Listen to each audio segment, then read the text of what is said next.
Bueno, ¿qué tal? Buenas tardes. Bienvenidos y bienvenidas a lo que es la tercera jornada de la Semana de la Salud Internacional, organizada por la Escuela de Salud del Ministerio y por la UNPAS. Bueno, en este caso estamos recibiendo yo soy Cristian Escarpeta, el director provincial de comunicación del Ministerio de Salud, y estamos recibiendo a Pedro Brigger. Bienvenido. ¿Qué tal? Bueno, para hablar de comunicación, que esta charla está enmarcada en esa temática, vamos a tratar de desarrollar parte de lo que ha sido esta reconfiguración del escenario internacional de la comunicación a partir de la gestión de la pandemia. Nosotros hemos vivido en carne propia lo que ha sido toda la gestión de la comunicación desde adentro del Ministerio, en coordinación con el Ministerio de Comunicación de la provincia y el Ministerio, o los ministerios nacionales. Y hemos tenido una experiencia que nos parece que es muy importante compartir porque forma parte de los debates actuales y van a formar parte de los debates futuros que tengan que ver con la nueva formación, con los nuevos paradigmas que se van configurando o se fueron configurando a partir de la gestión de la pandemia en el campo de la comunicación y que claramente van a formar parte de las discusiones o de los nuevos planes de estudios a partir de ahora. Y en eso la salud y la comunicación internacional han tenido, como todo, una relación nueva y que nos ha dado experiencias que vamos a tratar de contar en esta charla. Obviamente va a ser como la metodología que se viene llevando adelante, que van a ser una exposición de aproximadamente 40 minutos, 45 minutos, y obviamente tienen la posibilidad de ir mandando preguntas para ir resolviendo en el final de la charla todas esas demandas que vayan saliendo en el desarrollo. Yo, a modo de introducción, contarles más o menos cronológicamente cómo hemos ido incorporándonos en esta combinación que no es nueva entre la comunicación y la salud, desde lo que fue la asunción con el ministro Goyan en diciembre del 2019 en el gabinete de Axel Kicillof y lo que terminó siendo después la gestión de la pandemia. En esa cronología, lo primero para decir es que nosotros cuando asumimos el ministerio ya estábamos en una situación de crisis y de emergencia. ¿Qué quiere decir esto? Que obviamente la pandemia profundizó, y esto forma parte de todos los debates actuales también, profundizó las dificultades, profundizaron todo lo que tenía que ver con esa emergencia inédita e histórica, pero ya veníamos o asumimos un escenario en el campo de la salud que ya tenía características de crisis y de emergencia. O sea que desde el primer momento surgió la necesidad de empezar a generar herramientas desde lo que me tocaba a mí, que era la comunicación, para empezar a trabajar de manera mucho más eficiente todo lo que tenía que ver con las políticas de salud. Partíamos de una premisa y de un paradigma totalmente diferente, que tenía que ver con la mirada de que la comunicación no era algo escindido de las decisiones políticas del ministerio, sino formaban parte constituyente de cada una de esas decisiones. Es decir, la comunicación, que ya venía en el campo de la salud ganando espacio, dejó de ser lo que era hace 20 años, que era prácticamente algo secundario, complementario, que contaba lo que la gestión hacía, casi como una pura y exclusivamente un área de prensa. Bueno, esa noción de la comunicación estaba enmarcado con la gestión nueva de Axel y con la gestión de Goyan y Kreplak en otro paradigma, que la concebía como parte constitutiva de la política pública. No hay política pública posible en salud sin un componente comunicacional. Eso para nosotros fue fundamental y eso estuvo reconocido en el organigrama del ministerio, que pasó a tener una dirección provincial de comunicación en salud, algo que no existía. Eso nos dio la posibilidad de avanzar en un proceso de diagnóstico que apuntó a homogeneizar todas las áreas y generar una estrategia de acción con las demandas de ese momento. Con esa misma lógica llegamos a la pandemia. La pandemia nos encuentra con una experiencia única, desconocida, y que tuvimos que aplicar esa misma lógica de diagnóstico profundo, inmediato, para tomar un plan de acción que empezara a responder algo que no tenía respuestas, porque eso fue uno de los grandes problemas en todos los campos en la gestión de la pandemia. La pandemia generó demandas y preguntas que no tenían respuestas, entonces tuvimos que ir generándolas. En ese contexto surge un diálogo entre Nico Kreplak y Pedro, obviamente con la experiencia de Pedro, observando en el campo internacional una oportunidad, en la comunicación internacional una oportunidad para tratar de encontrar esas respuestas que se estaban buscando. Y empieza a surgir una idea de hacer un seguimiento de noticias internacionales para tratar de aportar a la discusión local. Algo que Pedro siempre dice, lo vemos siempre históricamente en todas sus exposiciones, que nosotros tratamos de entender lo internacional para saber qué pasa ahí, pero principalmente para darle contexto y volumen a lo que pasa acá. Y eso me parece que con la pandemia encontró una dimensión muy clara. Es decir, entender lo que pasa afuera para tratar de interpretar y llevar adelante medidas en la provincia de Buenos Aires, en nuestro caso particular. Y la pandemia además empezó a dar evidencia de que nos daba el diario del lunes, por llamarlo de alguna manera, porque en el mundo empezó a pasar, o empezaron a pasar cosas con la pandemia que en Argentina se dieron 1 mes y medio o 2 meses después. O sea que la necesidad de entender el contexto internacional y aplicarlo en la coyuntura local se volvía totalmente imprescindible. Lo que pasa es que siempre la gran dificultad a la hora de generar políticas de comunicación o cualquier tipo de política es pasar del diagnóstico a la práctica, es decir, convertir un diagnóstico que obviamente tiene que tener las características de lo mejor posible, pero llevarlo a la práctica muchas veces es complicado, y más en un contexto en el que estábamos. Pero progresivamente, a partir de un equipo que armó Nico con Pedro a la cabeza, el equipo nuestro de comunicación, Malena, bueno, todo el equipo que se fue sumando para hacer el seguimiento de lo que era el escenario internacional, y obviamente el aporte de Mario Rovere, que fue fundamental también con esas 3 patas, Brigger, Kreplak, Rovere, para ir dándole sentido a esa búsqueda. Y en paralelo, tanto Axel como Alberto empezaron a entender en las discusiones que se daban la necesidad de contar con herramientas de estas características, viendo a la luz de lo que fue pasando después, toda esta información, esta sistematización que nosotros hicimos de lo que es la comunicación internacional, terminaron siendo no solamente insumos fundamentales para dar el debate público, sino también para tomar medidas trascendentes. Nosotros podemos dar una innumerable cantidad de ejemplos en donde la lectura anticipada de lo que pasaba en el mundo y la definición de estrategias comunicacionales y de recursos para los funcionarios pueden ser innumerables, decía, los ejemplos en los que fueron utilizados. Doy algunos. Nosotros supimos 1 mes y medio antes de que la segunda ola del coronavirus iba a generar una gran demanda y falencias en el abastecimiento de oxígeno. Eso fue algo, me acuerdo, que fue detectado a través de esta herramienta que se llama Infopan, y que obviamente ahora les voy a contar un poquito más específicamente, pero fue un elemento, uno de los ejemplos en donde nosotros detectamos a nivel internacional algo que estaba pasando y que nos iba a pasar necesariamente 1 mes y medio después. Eso nos permitió no generar solamente una política de comunicación para poder explicar mejor las cosas, sino poder generar, a partir de la decisión de Axel, una política pública que anticipara un conflicto que a la larga podría generar muchas consecuencias negativas. Y así nos fue pasando en varias oportunidades. Recién hablábamos de lo que fue la experiencia de haber tenido que cerrar el barrio Azul en Quilmes y Avellaneda al comienzo de la gestión de la pandemia para tratar de controlar un brote. Eso también había sido detectado en experiencias internacionales, una que habíamos detectado en Dinamarca, otra que había pasado en Israel, que habían tomado decisiones de estas mismas características y que nos llevaron a poder tomar medidas similares acá, con la posibilidad de haber ya sabido las consecuencias que habían generado en otros países.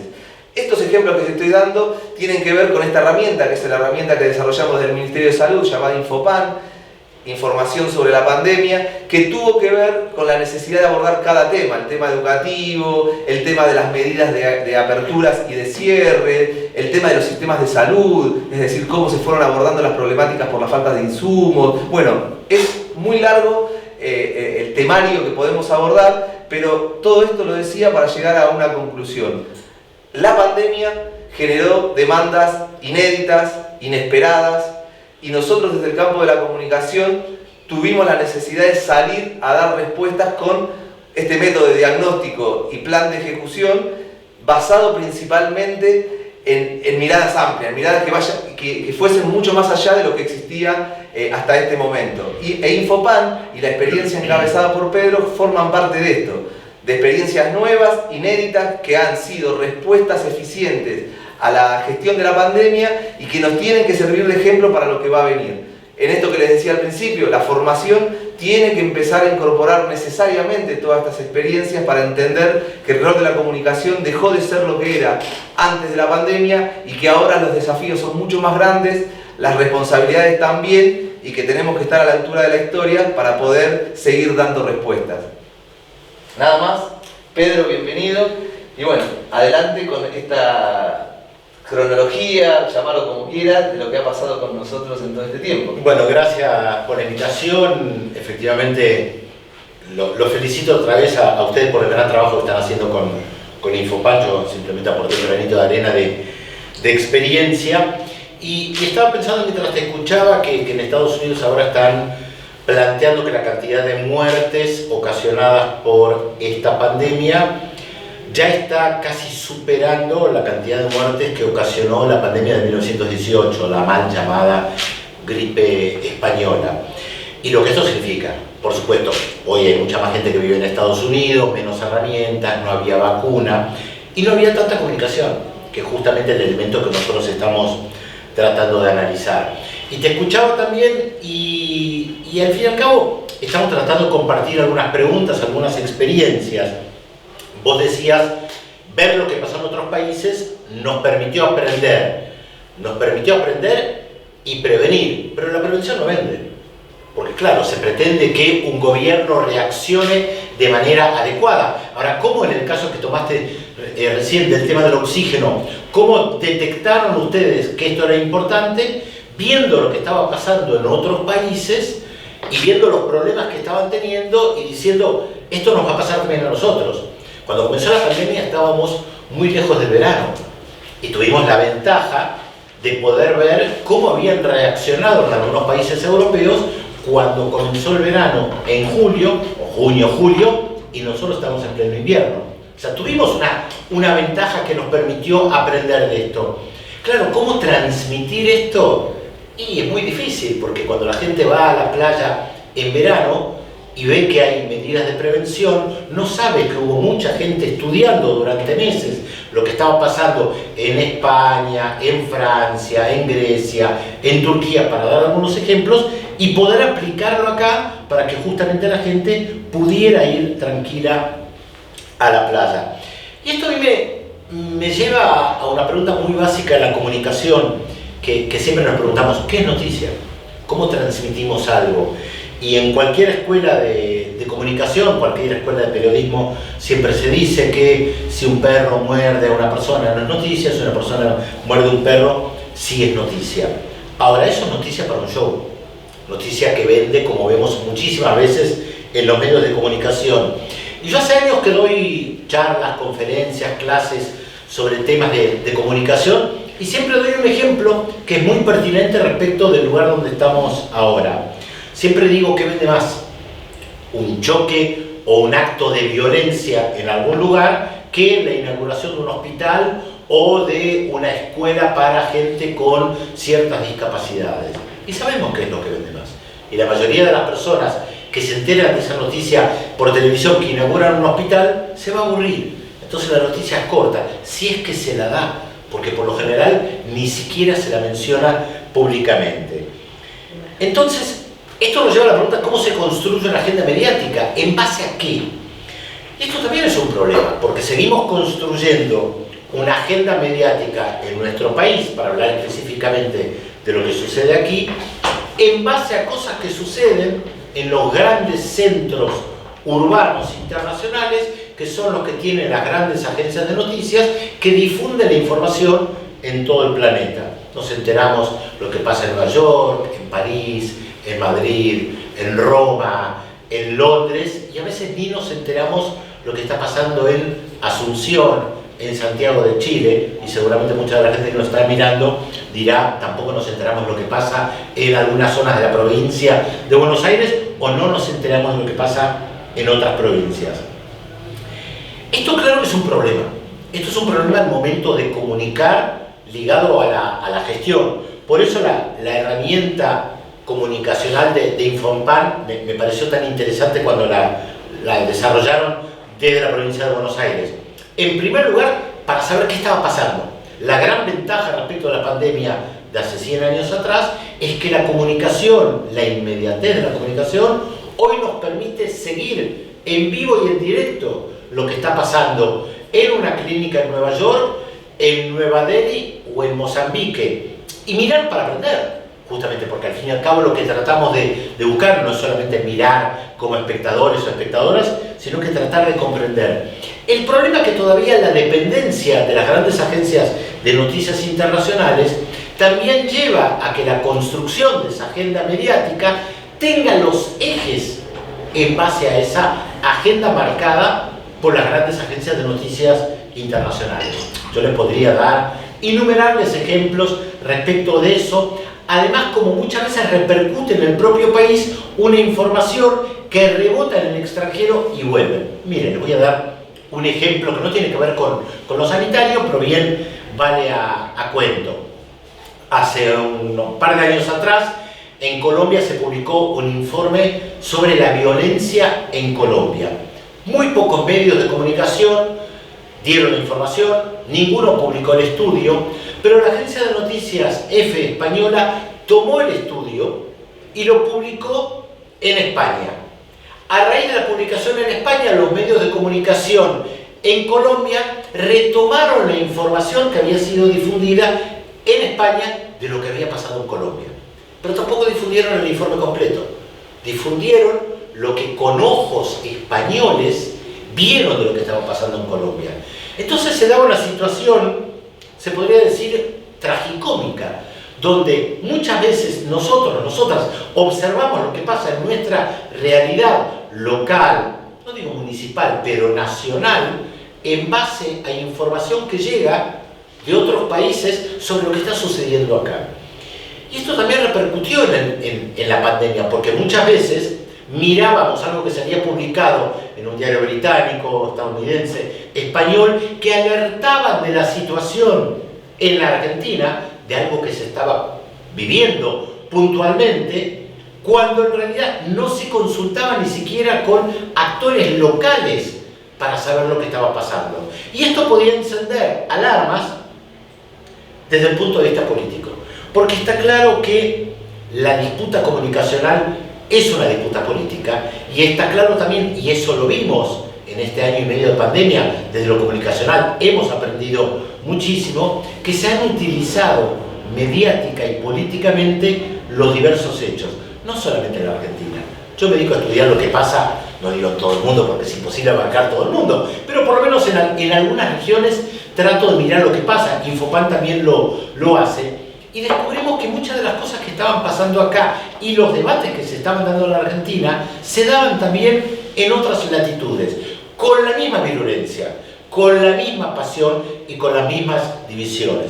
Entonces, cuando el gobierno de los Estados Unidos con Trump decía algo, el Partido Demócrata decía lo contrario. Cuando el presidente Macron en Francia tomaba una decisión, la oposición decía lo contrario. En España, cuando el gobierno de Pedro Sánchez decidía cerrar, la oposición lo criticaba y decía cuarentena, nos están encerrando. Y en ese contexto fue muy difícil actuar. Eso lo dije en muchas oportunidades.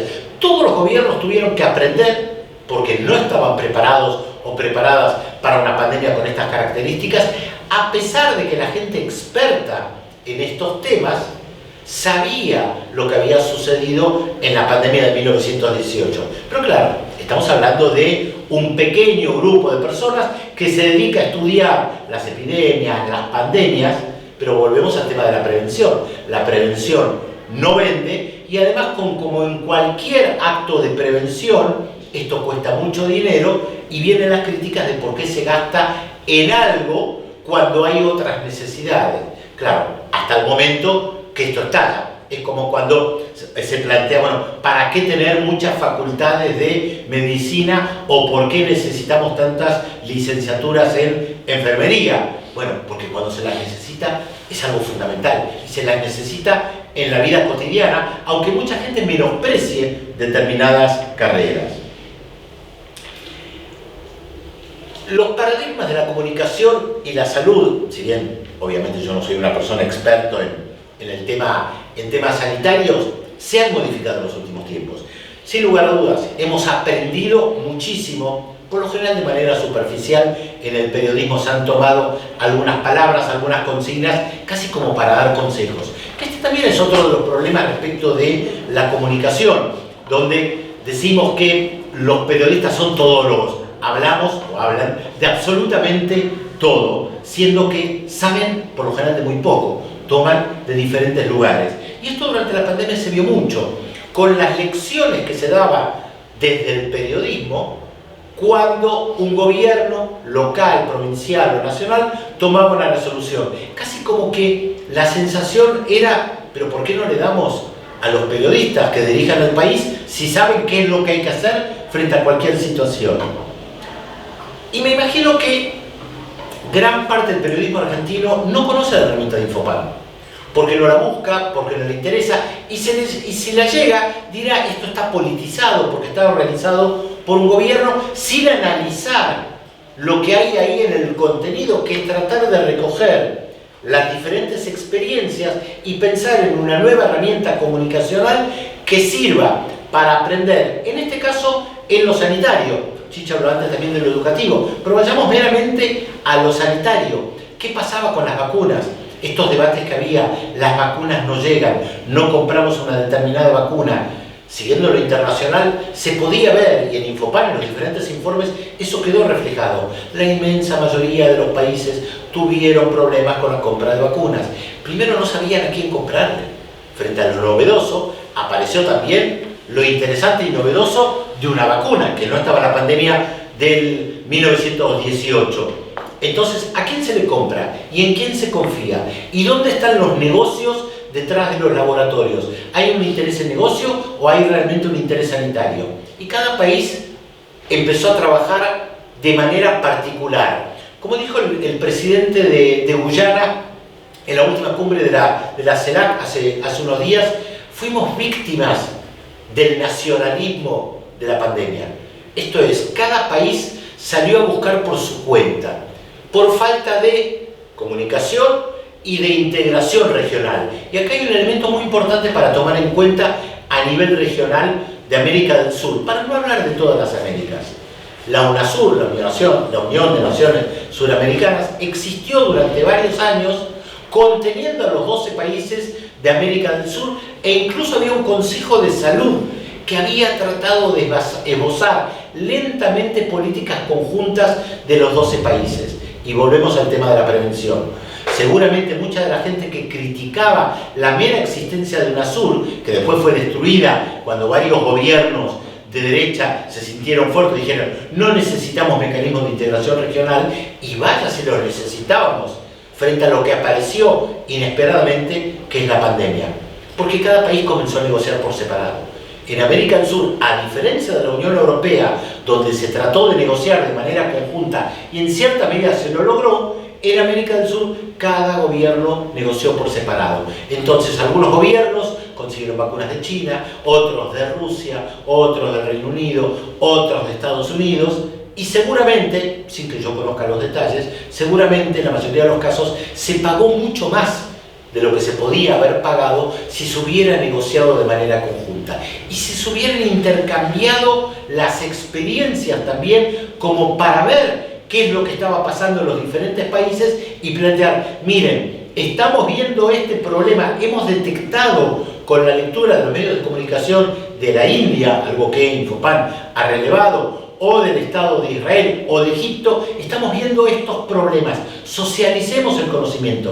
O sea, al fin y al cabo, hoy lo comunicacional es extremadamente sencillo. De hecho, nosotros estamos ahora en La Plata y nos están viendo en cualquier rincón del mundo. Es extremadamente sencillo. Y sin embargo, esto prácticamente no se hizo. Entonces, lo comunicacional ha tenido, tiene y tendrá un valor muy importante si se entienden dos elementos. En primer lugar, tratar de ver cómo se aprende de las otras experiencias, y en segundo lugar, cómo se socializa el conocimiento con aquellos países que están alrededor nuestro, donde el tema de moverse de un lugar a otro es una clave fundamental. Más si se piensa en un momento de mayores aperturas. Yo no me atrevería todavía a hablar de una pospandemia, tampoco soy yo quien puede determinar qué es exactamente el momento de la pospandemia, porque no tengo el conocimiento al respecto, pero en un momento de aperturas que varios países están haciendo, tener una comunicación muy fluida con los ministerios de salud y con las herramientas comunicacionales, efectivamente nos va a permitir trabajar mejor. Las herramientas tecnológicas las tenemos.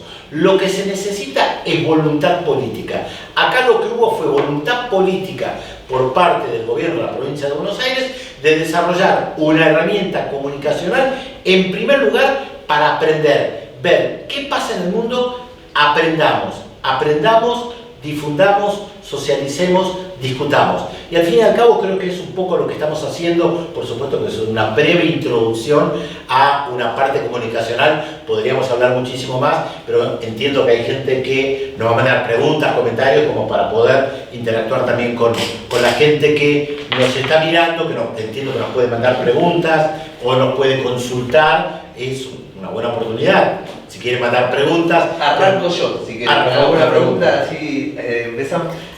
En primer lugar, bueno, obviamente agradecerte y clarísima la explicación, entendiendo la complejidad y que todavía estamos en un proceso de aprendizaje. Obviamente nunca se termina de aprender, pero como que la pandemia todavía para mí nos va a dar todavía experiencias a desarrollar. En este marco, ¿cómo te parece que ha sido el rol del periodismo en general y el argentino en particular? Ya dijiste algo durante el proceso de la pandemia, y ¿qué podrían haber hecho diferente? ¿Se acordás al principio con el tema de las tapas?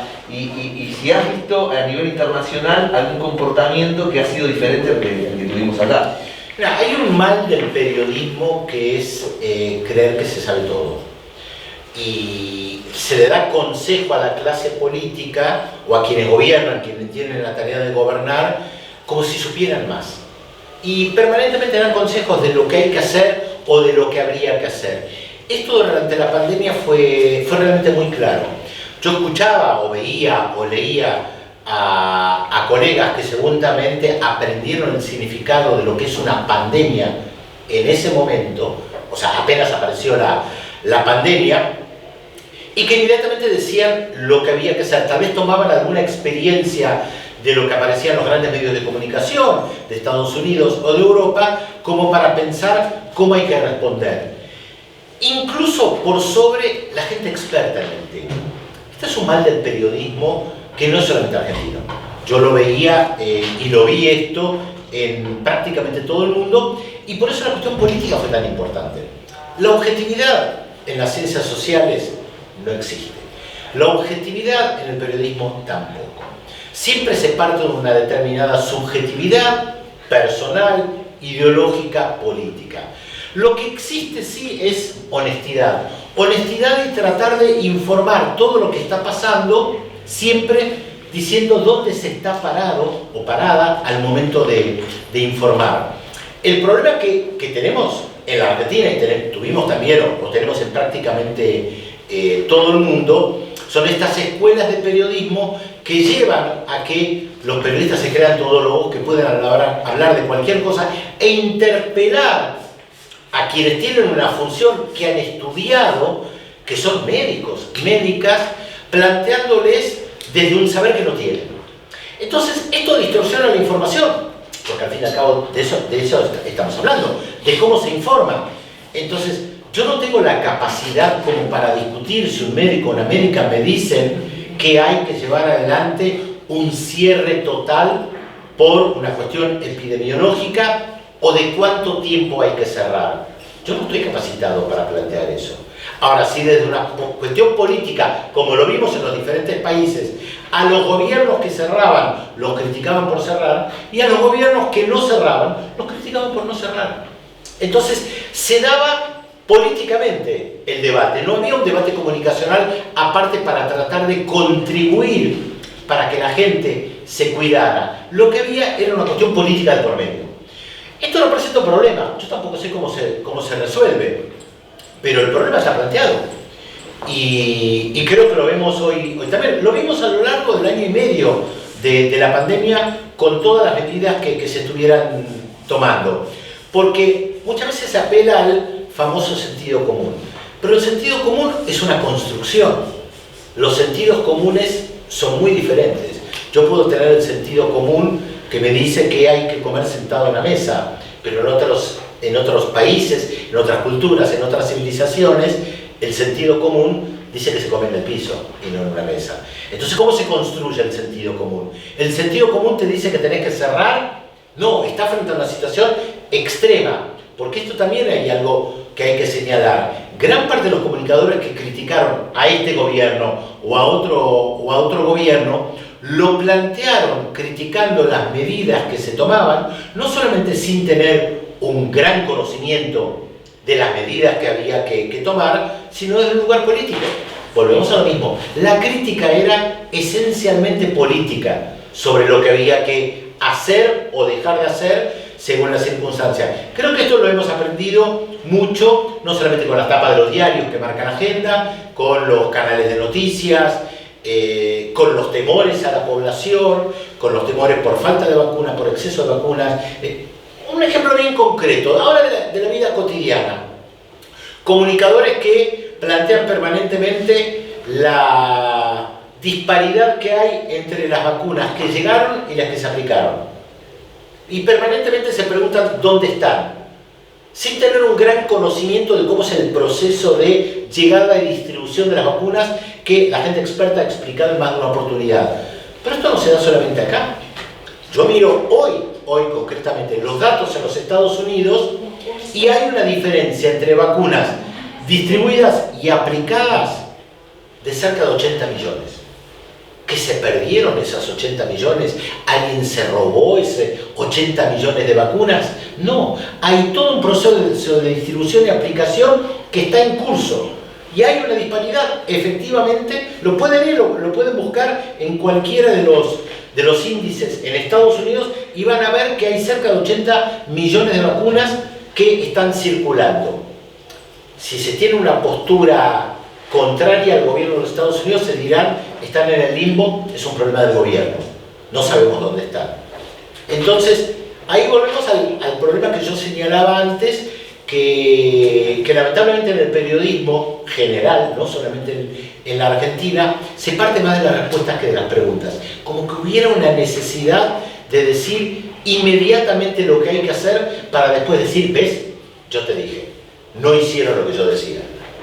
Ahí describiste una actitud homogénea en las grandes corporaciones mediáticas en muchos lugares del mundo en relación a las medidas de la pandemia. Y eso, paralelamente, se dieron resultados electorales en casi todo el mundo, en donde los oficialismos fueron golpeados electoralmente, casi todos perdieron, corregime si está, pero la gran mayoría de las experiencias conocidas, los oficialismos perdieron, y ahí vos atribuís, obviamente las complejidades son muy amplias y no se puede hablar de un solo factor, pero el rol de los medios de comunicación actuando de esta manera homogénea en contra de las medidas de cuidado de la mayoría del mundo, ¿han influido en los resultados electorales? ¿Qué mirada tenés sobre las consecuencias electorales de los gobiernos que asumieron la responsabilidad de gestionar la pandemia? Habría que analizar cada caso en particular. Es verdad que muchos oficialismos perdieron, también cada caso es diferente. Yo creo que podemos tomar el caso de Israel, que se lo tomaba como el ejemplo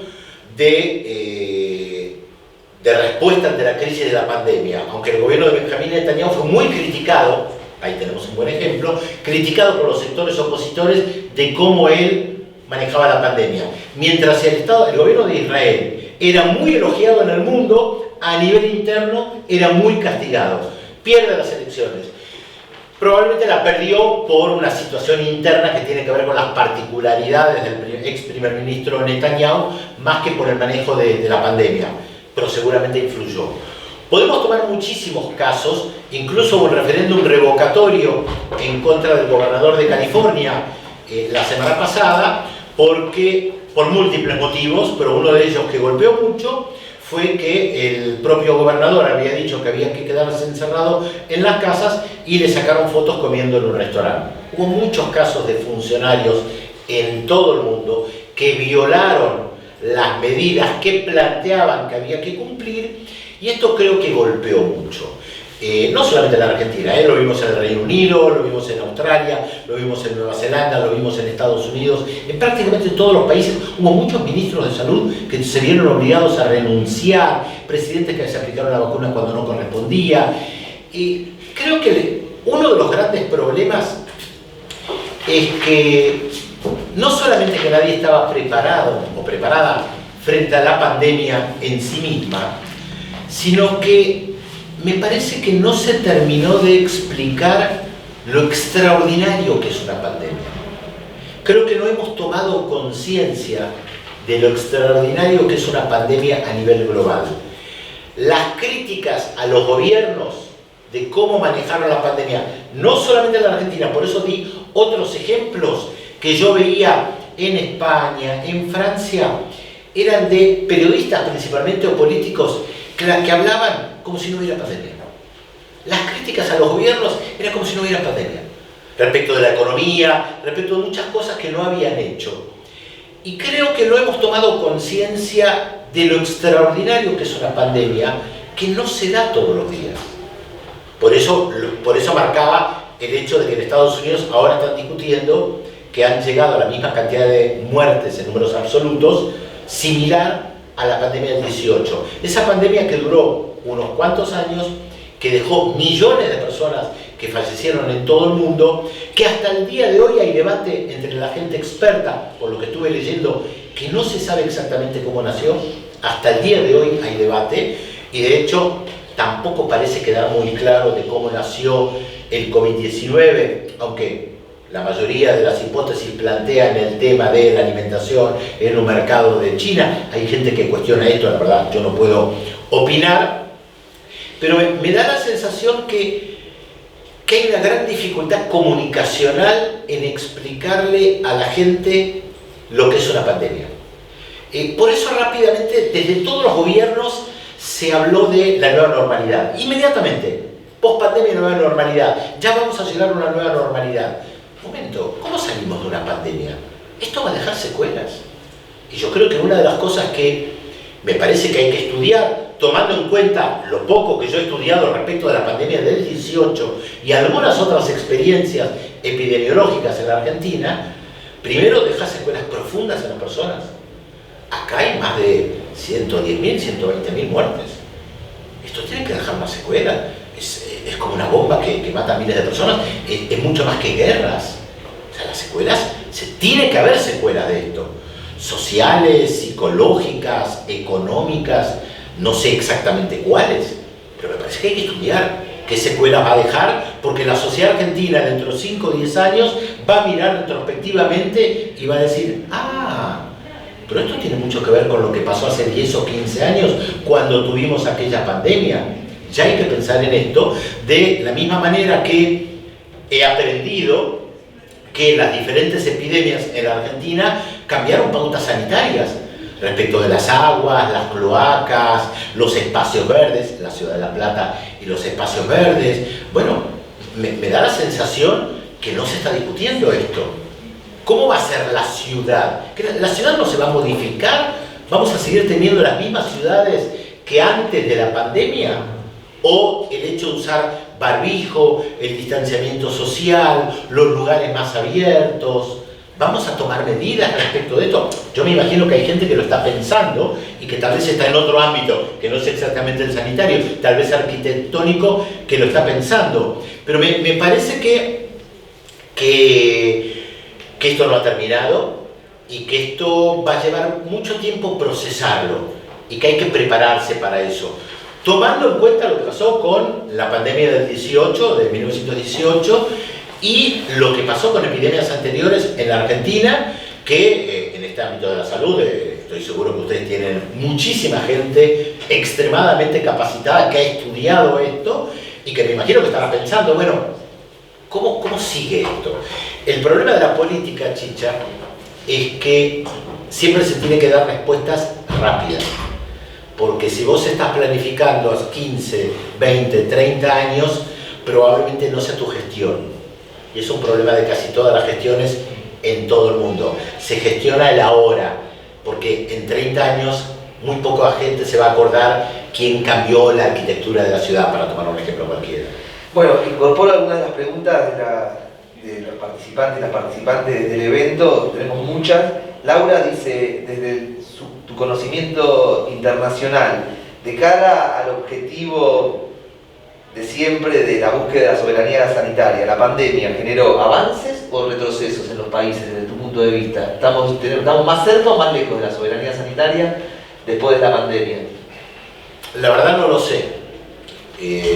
Excede mi conocimiento, habría que preguntar a la gente más capacitada que yo. El pensamiento de la necesidad de pensar en conjunto, algo que se planteó en la última reunión de la CELAC, lo planteó Alicia Bárcena de la CEPAL también, respecto de la producción de medicamentos, eso tiene que ver con modelos políticos económicos. ¿Hasta qué punto, si hablamos de soberanía, vamos a producir medicamentos o vamos a seguir importando? Y esto tiene que ver con la decisión política. ¿Se desarrolla todo lo que tenga que ver con el conocimiento científico o se espera que todo lo que venga de conocimiento o desarrollo científico venga del extranjero? Pasó algo muy interesante al comienzo de la pandemia que yo detecté en Estados Unidos que me llamó mucho la atención.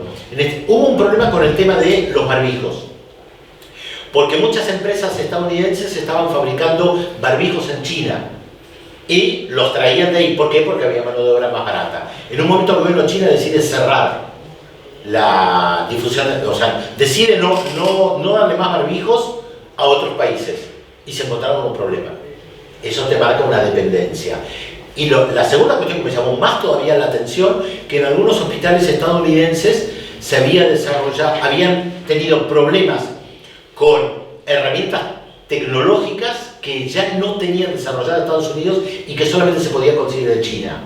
Ahora, la conclusión es que cada país tiene que desarrollar sus herramientas tecnológicas y no, es imposible, no podemos pretender duplicar. Eso implica colaboración, pero eso implica luchar en contra de un modelo donde quien elabora y diseña una patente solo la vende y no la socializa.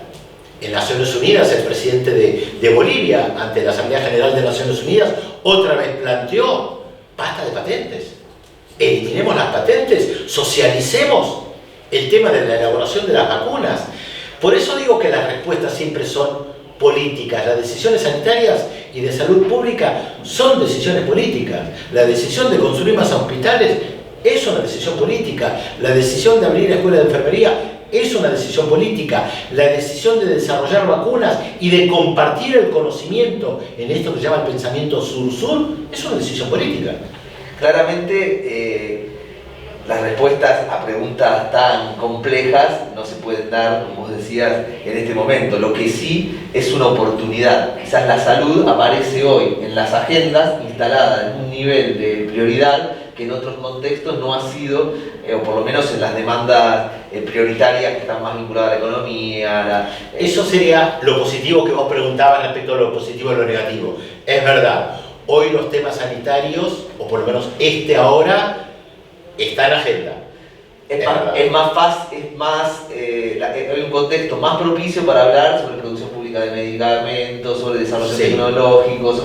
Por eso yo creo que, y metiéndome en la respuesta, quizás no podemos dar respuestas absolutas si estamos más cerca o más lejos de la soberanía sanitaria. Lo que sí es tenemos una gran oportunidad de dar debate del campo de la salud con otro contexto y con más posibilidades. De hecho, que haya candidatos que vengan desde el campo de la salud y que tengan una representación en el futuro Congreso mucho más amplia que antes, también es parte de estas oportunidades. Más médicos, menos abogados, como se diría. Bueno, en una época, decía hablar despectivamente la gente que ha desarrollado las carreras de Derecho. Pero es muy bueno lo que decís respecto de la salud, porque cuanto más hablemos de salud, más gente va a querer estudiar carreras vinculadas a la salud. Y eso también es importante. Mientras hay un modelo que te dice, haz dinero, marketing y enriquecimiento personal, hay otro modelo que te dice, estudia carreras que no van a llevar a que te enriquezcas, pero que van a tener un profundo contenido de solidaridad hacia la otra persona. El otro modelo es enriquecete vos. El modelo de ampliar estos temas de debate me parece lo mismo que la educación. La inmensa mayoría de las personas que se dedican en la Argentina y en el mundo a los temas vinculados a la salud y a la educación no lo hacen para hacerse ricos. Hay una cuestión de vincularse con la otra persona, de solidaridad, de ayuda, de sentir el cariño de la otra persona frente a las otras carreras que te plantean casi como único destino hacer plata. Es la carrera loca atrás del dinero. Por eso digo que el dinero no es el motor que mueve al mundo, a pesar que parece moverlo. Creo que la solidaridad, el acompañamiento al dolor de las otras personas, qué placer más grande que es para cualquier persona que se dedica a la medicina ver a una persona que está enferma y que se recupera. Qué placer más grande para un educador o educadora ver una persona que se alfabetiza. Y esto no tiene recompensa monetaria. Entonces yo creo que el hecho de que hablemos tanto de temas de salud me parece que puede dar fruto positivo, pero eso también es una decisión política. Perfecto. Es un modelo de vida. Incorporamos algunas preguntas ahí. Cecilia nos dice, ¿cómo crees que la pandemia nos afectó geopolíticamente en la región al no tener esos mecanismos? Aparte estuvo respondido, decía, no tener mecanismos, está un poco redactado. ¿Cómo crees que la pandemia nos afectó geopolíticamente sin tener mecanismos fuertes de integración? Y hay que seguir apostando en la integración. Claramente la cumbre de la CELAC planteó esto, trabajar de manera conjunta entre todos los países, específicamente ahora frente a la pandemia, en los temas sanitarios. A ver, tal vez ya se hizo y yo desconozco, pero creo que sería importante, interesante tener pronto reuniones de científicos y científicas de la Argentina, de Brasil, de Chile, de Uruguay, de Paraguay, y hacer una conferencia respecto a lo que está pasando, o mirar hacia el futuro. Yo recuerdo haber leído, me puse a estudiar sobre la pandemia de 1918 y haber leído que 80 años después en Sudáfrica se hizo una conferencia en Sudáfrica, 80 años después de la pandemia del 18. ¿Qué aprendimos? Bueno, hoy las tecnologías nos permiten, otra vez tal vez ya lo están haciendo y yo desconozco, que nuestra gente que está estudiando estos temas, ahora, mañana, ya tengo una conferencia con la gente mínimamente de América del Sur, Mercosur, América del Sur. Bueno, ¿dónde estamos? ¿En qué hemos avanzado? ¿Cómo estamos a nivel de vacunas? ¿Qué tienen ustedes? ¿Qué tenemos nosotros? ¿Podemos avanzar? Bueno, creo que es un poco la respuesta a esta pregunta. Ahí Jorge nos dice, ¿alcanza la pandemia para que la salud quede en la agenda? ¿Qué está sucediendo en otros países? ¿Se mantiene el interés comunicacional? Eso claramente... De lo que yo puedo ver, sí. Es verdad que se ha bajado un poco la intensidad. Ya la mayoría de los canales de televisión no pone cuando abre un noticiero la cantidad de muertes o personas contagiadas. Ya no están los grandes títulos como estaba antes, porque claro, tener 2.000 personas que fallecen en un día no es lo mismo que tener 100. Entonces repercute de manera diferente. Por supuesto que siempre decimos que toda persona que fallece es una tragedia, pero en lo comunicacional lamentablemente hay una tendencia a olvidar muy rápido las tragedias. Y además lo comunicacional va tan rápido que algo que pasó hace una semana, y a veces tenemos la sensación, me incluyo, que pasó hace 2 meses o 2 años. Perdemos noción. Todo va tan rápido que perdemos noción y pensamos, ¿cuándo fue esto? Pasaron 2 meses, pero yo ya ni me acuerdo. Pienso que pasó hace tanto tiempo.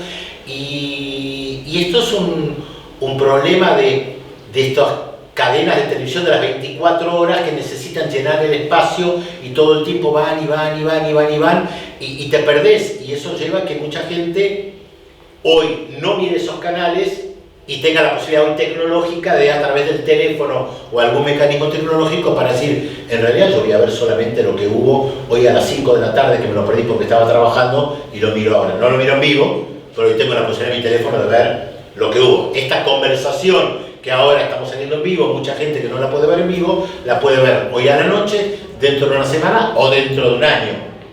Algo que el diario no te permite. El diario en papel que vos leíste hoy, mañana ya no lo podés leer, es viejo. Es un problema esa, la velocidad de la comunicación.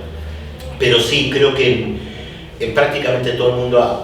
los fenómenos son muy similares porque además las escuelas de periodismo, las escuelas de comunicación son muy similares.